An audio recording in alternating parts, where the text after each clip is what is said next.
Alright, welcome back to how to build an F-14. I told you guys in the last video I was gonna show you how to engrave the panel lines for the frames on the wingtips in the next video, or in this case this video. Here I've got the wing using my 3 views, pictures, and a little bit of that looks about right methods. I came up with the frames are about 2/10 of an inch in size for the formation light and about 15 thousandths for the nav light, and also I had to kind of draw out the nav light in the right size. So all I did is essentially just measured around, found the center for the center portion of the frame, put the 2/10 of an inch around, did that with a pencil, and that gave you the drawing for your frames that you're gonna actually engrave the panel lines on. And then taking those rotary files, like I mentioned earlier, I just put them in a pin vise, starting out with a very, see if I can find it in the video, there we go, starting out with a very thin pointed one. And essentially it's just a matter of taking a ruler and your pin vise with the rotary file and just running along the lines that you drew. After you get a couple of passes in, you can get rid of the ruler, because it makes a nice little track for your file tip to run down through. I've already finished one wing and the majority of this wing, because I didn't want to make another half-hour long video for you guys. I know some of you probably like it and some of you probably don't. So yeah. So there I've gotten the outline of it drawn, engraved in. So all I'm going to do is I'm just going to work the pin vise back and forth, and I'm actually going to get the rotary file to go all the way down to the fiberglass. I'm making these fairly thick and deep. That way I'll have no reason to expect them not to transfer to the mold when I make those. It kind of feels a little odd after all that work we did getting it nice and smooth, and then you're scratching lines all over it. Kind of opposite compared to everything else that we want to get rid of, all the scratches, and now we're putting scratches in it. So basically, when you get that done, zoom in a little bit more for you guys, and you can see how the panel lines become kind of 3D. There's a few little areas you can see here on the wingtip where the boss is showing, and what I did is I just kind of etched the fiberglass was a little thin there, so I just went ahead and scribed into the balsa wood through the fiberglass, and then just put a really tiny drop of thin CA in there. So that wing, I've got all of the lines scribed on that, both the top and the bottom. Here on the top, you can't see it very well. Let me get the other wing panel.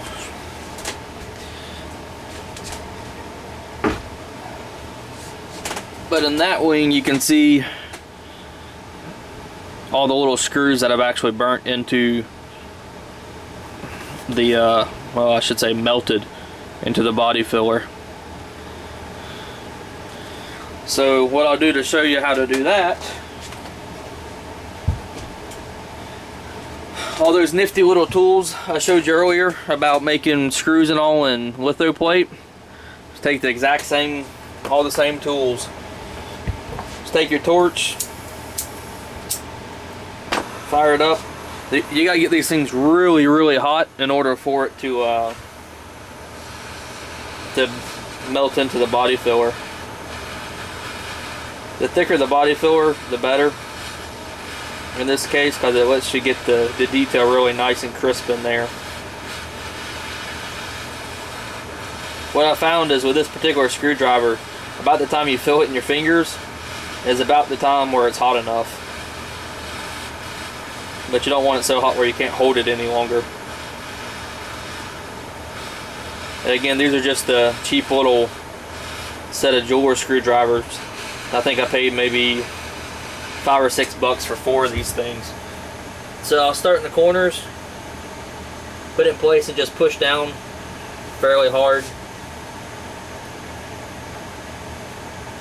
Again, the thinner the body filler, the harder you have to push. And once you put it in position, you don't want to twist it at all, or you'll mess up the Philister plus portion of the screw. And again, it's hot, as you would expect.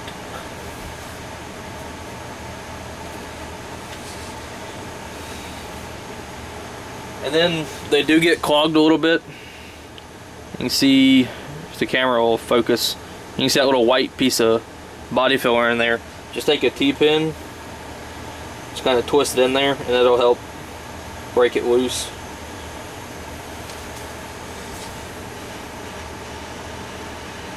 You can normally get a couple of screws out of one heating. In that case, I got all of them on one side, but the last 3 or 4 aren't as nice as the first couple.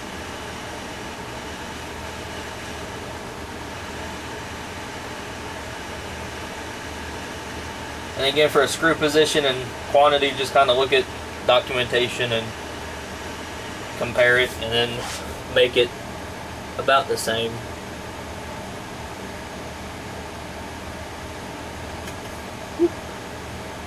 And that's what happens when you push a little too hard on a weak portion. Actually pushed it through. But what I'll do to fix that is I've got some small BVM polyply screws. I'll just poke one in there and glue it into position, because it's about the same size as this brass tube I'm using.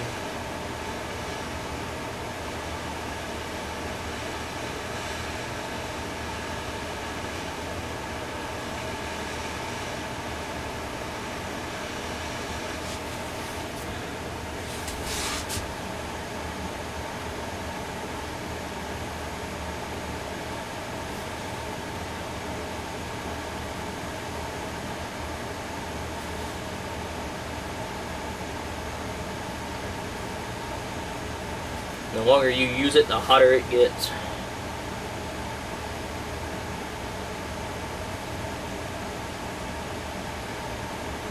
And since the nav light frame is slightly smaller, we can't use this particular screwdriver. So I'm just taking a very teeny tiny screwdriver I had laying around and just doing the exact same thing to that. This one, since it's pointed, it's just a regular screwdriver, hasn't been sanded. The point hasn't been sanded off. You don't have to push quite as hard.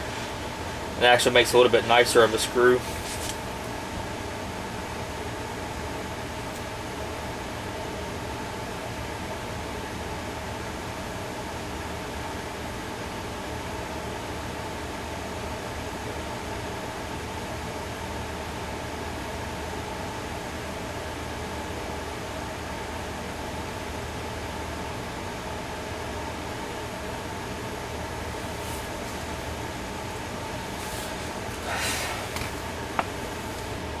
So there we have that.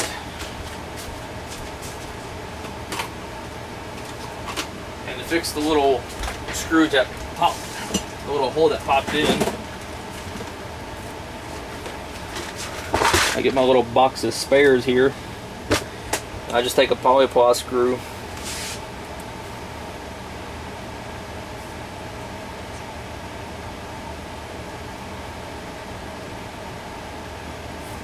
and just screw it in. Same effect, but now it's an actual screw. You could probably, if you wanted, you could probably go around and do the exact same, do that polyply screw for all of them, and it would probably turn out even better than burning it into the body filler.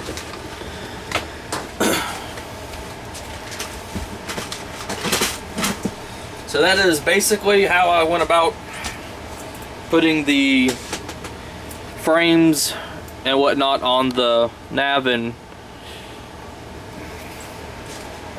formation light.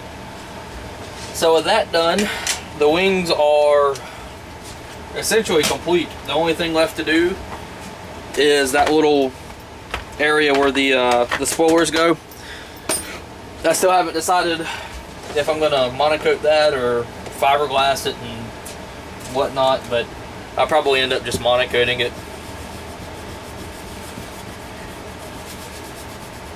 Then I'm just going over all this right now with a art gum eraser to get rid of any kind of marks that might be left.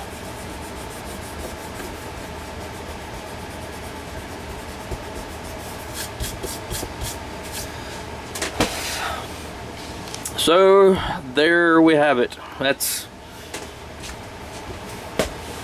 basically the majority of the plugs are completed now, and everything's ready for molding. I've got just a little bit left to do on the fairings for the vertical fins. I gotta sand those, put a coat of primer, a couple panel lines, screw detail and all that. I'll just be using the exact same procedure I just showed you, except I'll actually be burning into primer paint instead of body filler.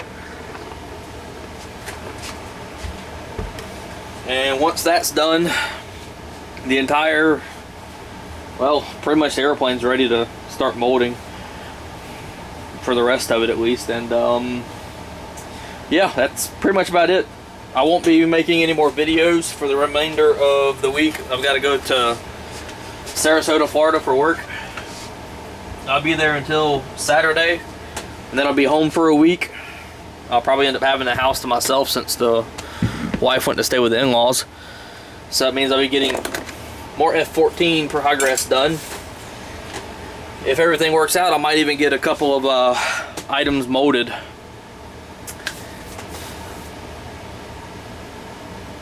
So until next time, since I don't have anything else to talk about and ramble on and start repeating myself, I'll let you guys have a good Sunday evening. Don't work too hard this week, and we will see you next time.